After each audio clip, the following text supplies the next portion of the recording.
reka nsubire ndabaramutse n'abaha ikaze mwese banywanyi bacu mubana natwe mu makuru n'ibiganiro dutambutsa kuri ino shene ya YouTube ya ICTV no mwanya wayagezweho ari kuvugwa cyane nkuko mubimenyereye tubashikiriza amakuru avugwa muri politike ndetse n'izivugwa cyane yo bivyavuzwe mu binyamakuru ivyagarutswe ko ku mbuga ngurukana bumenyi amakuru tuba twatoje mu masoko yacu atandukanye vyose turavyegeranya mukabikurikira mu buryo bagidonido tuzanye amakuru adasanzwe amakuru ari buze gushimika cyane kubivugwa mu mugambwe CNDD-FDD ukunyinyurana kudasanzwe mu bihangange biri ku butegetsi ibombora mu mugambwe CNDD-FDD icuka kibi hagati ya Perezida Ndayishimiye ndetse n'umushikiranganje wa mbere Gervais Ndirakobuca bataziranda kugarika turaza kugaruka ku mabanga y'agacamutwe yamaze kuja habona tugize imisi tubabwira ko icuka atari ciza inyuma y'ubugwayi bwa Reveriyano Ndikuriyo ngo vyoba vyaranavyiwe icuka kibi mu mugambwe CNDD-FDD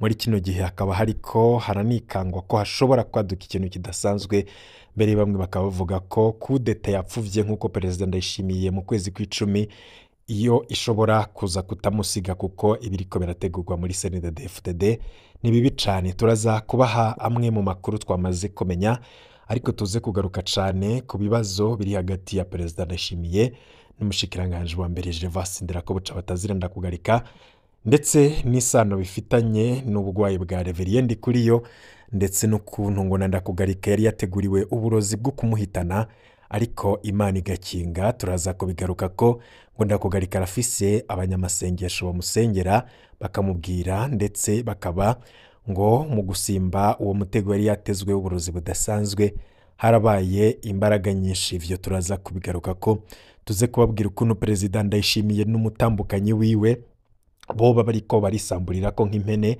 kubera ko ngo Angelina Ndayishimiye akaba ari we yica gakiza Perezida Ndayishimiye aravuga ibintu bugaca mu gitondo yabihinduye kubera ko Angelina Ndayishimiye aba yavyanse ibi rero bikaba byarateje ikibazo gikomeye cyane ibibazo vy'igitoro ndetse n'ukuntu ishira hamwe Interpetrole ndetse n'ishira hamwe Prestige ry'umutambukanyi w'umukuru w'igihugu Angelina Ndayishimiye vyoba vyarateje impari zikomeye mbere Ndakugarika akaba yaragombye gutanga imihoho kubera ico kibazo cikena ry'igitoro mu gihugu c'u Burundi ariko Ndakugarika akabwirwa ko ahejeje gutanga imihoho azoca afatwa agapfungwa akagirizwa ko yagombye guhungabanya umutekano w'igihugu ivyo navyo turaza kubikurikira muri yano makuru vyose twabiteguye n'amakuru menshi tuza kugenda turabashikiriza nizere ko wamaze gufyonda kuri subscribe wayo utarafyonda ko koresha kano karyo fyonde ko maze usangize n'abagenzi bawe kugira uko turashira ko inkuru rajuronga notification ko dushize ko bishasha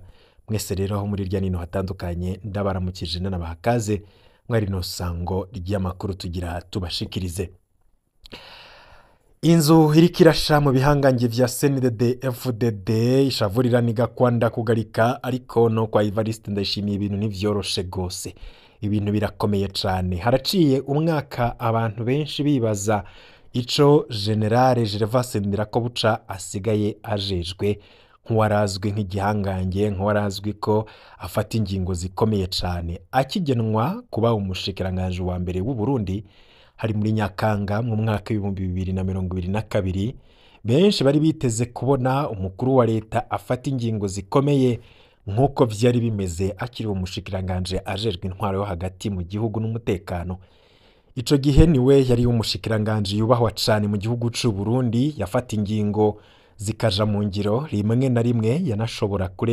kurenganura abarenganijwe naho zimwe mu ngingo ziwe zavyaye amaganya mu miryango myinshi murazi ingingo yagiye arafata nk'izo kubomora amazu ari ku mabarabara izo kubuza amapikipiki gushika mu gisagara hagati ivyo yagiye arakora vyo yagiye afata ingingo nyinshi cyane kuva baye umushikiranganje wa mbere Gervais Ndirakobuca ivyo vyose ntasubiye kubibona akaba yarabuze ikibanza ciwe akaba asa n'utagifise ijambo muri kino gihe rero Gervais Ndirakobuca gose akaba asa n'udahari mbere bamwe bakaba bavuga ko Gervais Ndirakobuca iruhande y'umukuru w'igihugu yivanga mu bibazo vyose ngo yama ariko aravuga buri munsi, hamwe akanakoresha imvugo zimaramaza ubutegetsi. Umukuru w'igihugu akaba yihera amategeko abashikiranganji n'abandi bategetsi. Gervais Ndirakobuca we ngo yisanze ari umurorerezi ataca ashobora gukora, kuko umukuru w'igihugu yavyifatiye mu minwe vyose. Ikindi cagoye cane Gervais Ndirakobuca ni ingene yifata iruhande ya Angelina Ndayishimiye mu nzego. Umupfasoni w'umukuru w'igihugu nta kintu na kimwe abajejwe, nta nico ashobora kubazwa, ariko mu ngiro Angelina Ndayishimiye afise inguvu zidasanzwe mu gihugu c'u Burundi, bamwe bakanafatiraho bavuga ko ari we ngatwaye igihugu c'u Burundi mu buryo butagaragara. Niwe rero ngashobora gusambura ico umukuru w'igihugu yaraye yumvikanye n'umushikiranganje wa mbere, akaba nafise bamwe mu bategetsi aha amategeko, haba mu bashikiranganje, haba mu bakozi b'iperereza n'ahandi hatandukanye. Itegeko rya Angeline Ndayishimiye ntawe ushobora kurivuguruza, kuko na Perezida Ndayishimiye ntiyigera amuvuguruza. Ikindi kiri mu vyagoye cane iki kikaba kiri no mu vyagoye cane General Guillaume Bunyoni, kubera atashaka ko bamugenderako. Ndirakobuca we vyarunyutse asigara ajumariwe. General Bunyoni nk'umugenerale yiyemera we yavuze ko atazokwemera gusuzugurwa n'umugore, akaba yaragiye arakunda gushwana cane na Angelina, mbere bikaba biri no mu vyamukwegeye. Hari ikibazo c'igitoro kivugwa mu Burundi, ariko naco kirimwo ibinyegezwa bidasanzwe. Igihe General Ndakugarika Gervais Ndirakobuca agenwa kuba umushikiranganje wa mbere, Perezida Ndayishimiye yaraherutse gutangaza ko yifatiye mu minwe ikibazo c'igitoro, anemeza abarundi ko kitazosubira kubura. Aho yarahejeje guhagarika ibikorwa vy'ishirahamwe Interpetrol yari rimaze imyaka myinshi cane ari ryo rizana ibitoro mu Burundi. Evariste Ndayishimiye yaryagirije ko yagirije iryo shirahamwe Interpetrol ko ryakoranye na General Bunyoni mu gutuma ibitoro bikena, kugira haboneke akaryo ko gutembagaza intwaro ya General Ndayishimiye.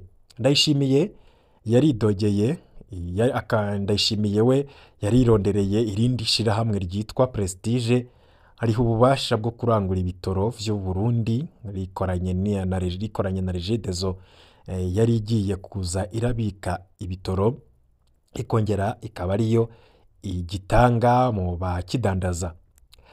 Hari impari zikomeye zivugwa ko Angeline Ndayishimiye, hari impari zikomeye zivuga ko Angeline Ndayishimiye ari muri bene Prestige, no kuvuga ko iryo shirahamwe Prestige yoba rifisemwo umutahe ukomeye kandi munini. Naho we abihakana, ariko biravugwa cane. Regideso nayo ikaba yashizwe mu minwe y'umusirikare avugwa ko ari mu nshuti za hafi za Evariste Ndayishimiye. Amamiliyoni y'amadolari yarasohowe mu banki nkuru y'igihugu BRB ahabwa Prestige, ariko ca gitoro cagumye kibura. Amatohoza yakozwe na Radio Publique Africaine RPA yerekanye ko hariho ubunyonyezi budasanzwe kuri ayo mafaranga akugwa muri BRB. Aha rero ntawo kwibagira ko BRB itwarirwa mu biro vy'umukuru w'igihugu. Mu mwanya wa mbere General Ndirakobuca yarabeshe uko yasanze Perezida Ndayishimiye yifatiye mu minwe. Mu mwanya wa mbere Gervais Ndirakobuca yarubashe uko yasanze Perezida Ndayishimiye yifatiye mu minwe ibijanye n'igitoro. Kumbure yari yibwira ko igitoro kizoboneka, naho yaronka amakuru akwiye y'ingene amafaranga y'igihugu ariko aribwa kubera ivyo vy'igitoro, ndetse akanavanwa mu banki nkuru y'igihugu. Inyuma y'umwaka ari mu mabanga niho yabona ko ibara ryaguye, ikibazo c'igitoro cahavuye kiba umuzi w'ibuye.